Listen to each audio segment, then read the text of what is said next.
But check in next week because I'm sure it'll change again. So it's staying up to date, but our whole purpose at LV Tiny Houses is to pass that line to make it more affordable. I don't really know what that means all the time.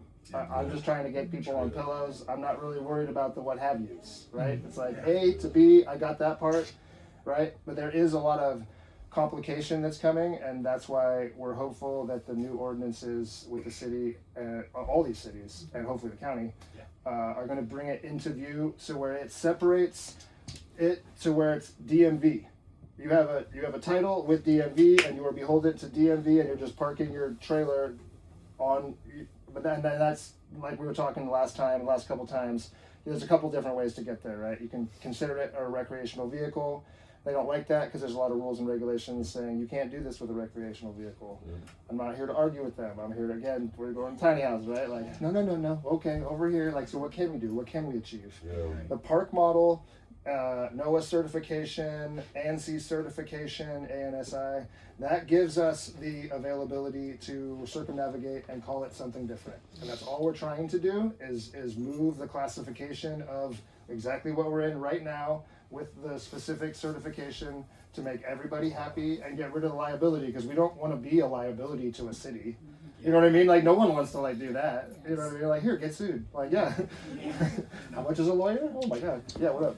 When you build these, in order to have them certified, do you have a state agency or someone that comes out and inspects your work, or how does it's that all work? done via the phone these days. NOAH is like the third party. You can get a bunch of different third parties. That's just the most common one, and they were also the first ones on the block and the easiest to work with.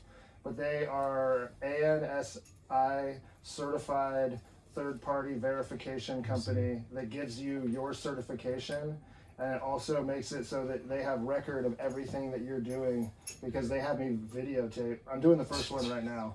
They have me videotape everything. Oh, dude, it's so much cooler than dealing with an inspector. Oh, yeah. They're like, we're gonna have AI. Are you certified? Dude, what? Are you certified? I'm NOAA certified, yeah. Beautiful. This one's not. This is like one of my first ones, and when I was building these before, that wasn't a requirement. I see. The whole idea behind tiny houses is that it fits within that exemption under what's known as a laden load. Sure. And laden load doesn't necessarily get you occupancy, right? So now you're still at odds, and so there was a way to overcome that with Appendix Q. Appendix Q gave you the ability to have occupancy without a foundational requirement with a THOW, which is now called an NTH. And now it starts to get really complicated. And tune in next week.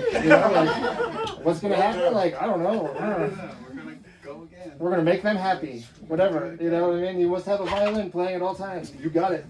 How about a cello? No, man. Like, you don't care, right? You don't care. If it puts people on pillows, they can actually afford it. Co-generational housing. I don't want someone as a landlord, right?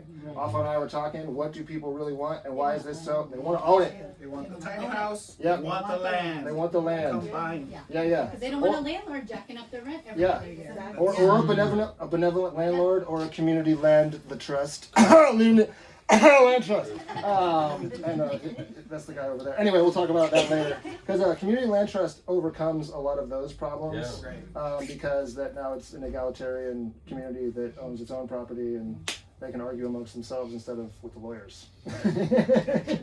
Because we're a human and we can figure it out. You know what I mean? Like, let's stop. You see on Facebook every single day. Oh my God, Lord of the Flies much? Like here, you guys both get like foam swords and you can LARP it out right now.